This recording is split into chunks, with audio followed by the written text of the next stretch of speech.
Okay, Jordan, listen carefully. You have the following rights under the United States Constitution. You have the right to remain silent.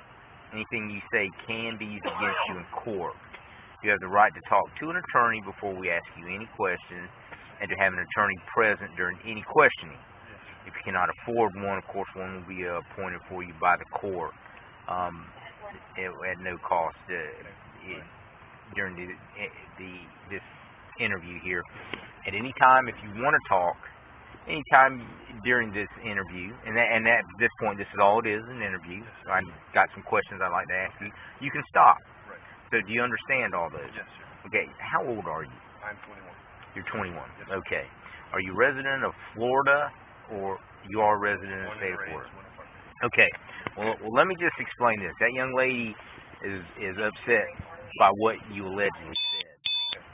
Now, here's your opportunity to tell me what you said to her just a little while ago. Right. Okay. Go ahead. I told her,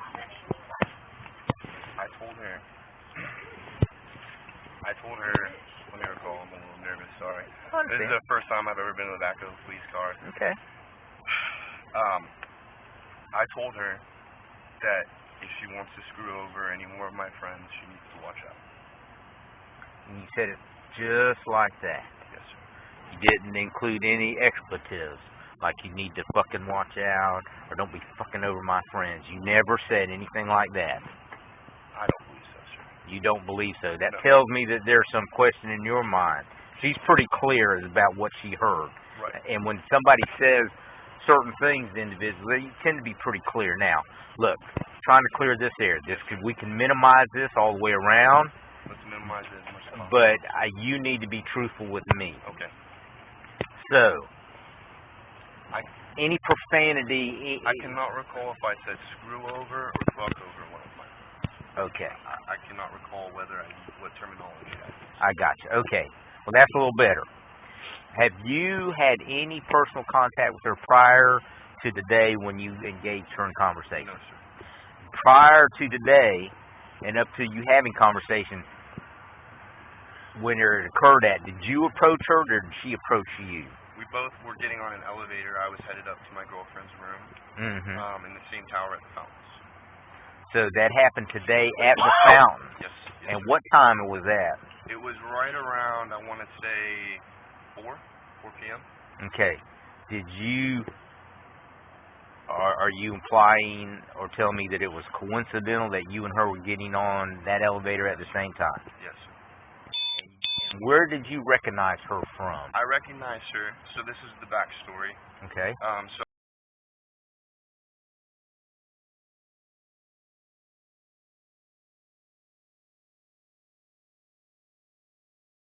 facts from him.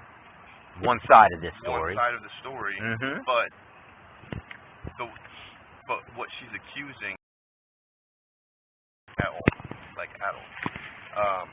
What I meant by watch out was that I know personally that a number of people, when they make accusations, can really ruin their social presence and their social stances on college campus. So it was more of like a warning, because I know in my heart that my friend is not guilty. Now I know that there's a whole system we have with student conduct where my friend now has to go through, but I only recognize her because he showed me a picture of her on Facebook earlier today. Earlier today? Earlier today, yes. First time you actually put a name and a face together? Name and a face, that this was the alleged person who had,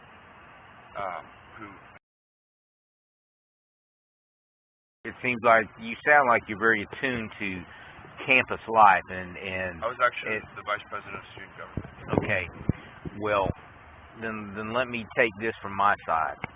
Making accusations or allegations when you don't know all of the facts, nor do I, and then the outcome of that, as far as your social status on this campus, could go sideways as easy as hers. Right. And I recognize that. And based on your age, and sounds like you're a pretty sharp young man, the fact that you let some emotion get the better of you and talking to somebody that maybe you should not have any contact with right now until all this is investigated and vetted through. I agree. And moving forward would probably be a good idea for you, even to pass on to your fraternity brothers. I'm not a part of the Greek organization. I'm the campaign manager for this individual. Right. Okay. Well, and maybe that may or may not be a good thing, but maybe passing on that they probably also Just need to completely avoid her. might be a good idea, and I believe that and it'll work out. So here's what we're gonna do. I'm going to write a report. You're not going to jail, but I'm going to write a report and document your statements and her statements. It's going to be routed to student conduct because, in our estimation and belief, it's probably inappropriate conduct on your part. And so we'll let them deal with that, but it's going to be documented. Now, from moving forward, I will tell you, from a law enforcement standpoint, do not have any contact with that young lady of any kind. I do not care what that contact, maybe dragging her out of a burning building. If that's the only contact, that better be it. I'm telling you, under these circumstances, because I don't need to go into a bunch of details about whatever the allegations are, but this is very, it can be very serious all the way around, and it impacts a lot of lives, good, bad, or indifferent. And so you distancing yourself unless you have eyewitness testimony of that incident, you need to stay away. You need not to say anything to anybody, because moving forward, now that you've been forewarned, it will change. It'll be a game changer in our book. Right. Okay? Yes, sir.